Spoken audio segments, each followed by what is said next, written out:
Hi everybody, I have a tutorial to share with you today. We are making pine needle baskets. For this project, you'll need some raffia, and you can find this online or in craft stores. You're also going to need a wide-eyed needle. This happens to be a sharp needle, but you can also find them blunt, which is a good idea if you're working with children. So I'm going to go ahead and thread my needle and set that aside. Now my pine needles have already been soaking in a bath of warm water for a little while, but they happen to be green, so they're already pretty pliable anyway. But if you're working with brown pine needles, you want to soak them in hot water for maybe about 45 minutes to an hour before working on your project. So the first thing you want to do is wind those pine needles onto each other. I have a bundle of maybe about 6 bundles of pine needles, and each bundle comes with about 3 pine needles on it. And I've left that little nodule at the end that has all the pine needles together, but you can certainly cut that off. After you wind your raffia around the initial bundle, then you can start to weave it after you go around maybe about 2 times. Now, I started this project off for my 10-year-old son because this part is quite tedious and it's quite advanced. So I would say if you're working with young children to go ahead and get this started. And I did this about 3 or 4 times before I handed it off to him to continue this project. Now, every so often you need to add more pine needles to your project, and I'm adding about 2 bundles every time. Now, if you're working with small bundles, then the whole project is going to take longer, and this is fine for adults. It gives a nice, very tight, even look, but for children, I would recommend making your bundles much larger. Now, I'm not using a gauge, but you can certainly do so, and that will make it a lot easier for you and your kids while you're working on this project.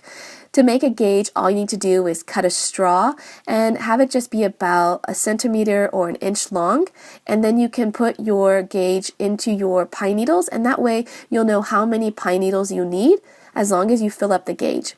So this is about the time that you could probably hand it off to a child to continue. And what I told my son was every time he went around with the pine needles to weave it in the same spot as he had done previously. And this will give a really nice pattern to the raffia, and you'll be able to get a closer look at that when the project is all finished. Alright, so we're just going to continue going around, and by the time you've gone around maybe 4 or 5 times, you're not working in an oblong shape anymore. It really starts to take on a more circular shape, and that's what we want. Now, if you run out of raffia, all you have to do is just tie on a new piece. I'm going to go ahead and trim off those excess pieces. You want to make sure that your knot is really tight and secure, and when you weave the next time around, you want to pull that through very carefully so that the knot doesn't come out. And then you can just continue going. Now, I noticed that when I was working through the pine needles that sometimes my needle would get stuck. So if you have one of those finger guards, it might make the whole process a little bit easier. So now we're at the end of this project. We're making just a small basket, but you can certainly make this as large as you want, and you can start to see that really nice pattern with the raffia emerge. And at this point, we want to start making a lip to the basket. So for this final round with the pine needles, instead of going outwards, we're going to go upwards so the pine needles are resting on top of the previous line that you've already woven. So we're going to continue doing this, and then with the raffia, you're going to end up with a really nice design at the very end, but we're not going to add any more pine needles at this point. And so with these extra little pine needles that are sticking out, you want to make sure that you get them in with your raffia, and if some of them are sticking out, you can go ahead and trim those off, especially if it's the very pointy end. You don't want to poke yourself with those. It's kind of hurts a little bit. So we're just wrapping up the very end of this. This project took about half hour to 40 minutes, and you can make them larger. It certainly will take longer, or you can make them thicker, and then it'll take the same amount of time, but you could actually make a larger basket. Now, we're working with green pine needles, which means that over time these are going to turn brown, which is fine.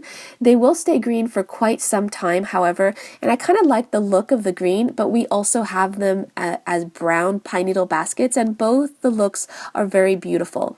Now, these are quite sturdy, and they will hold together for a really long time. We've had some for several years that are still in really good condition. And because this is all natural, even if you get it wet, that's okay. You can just leave it to dry and it will be completely fine. So this is what it looks like when it's done. I really like the pattern with the raffia. It's more noticeable on the front side of the basket rather than the underside. And that's all you need, just raffia, a needle, and pine needles to make this beautiful basket.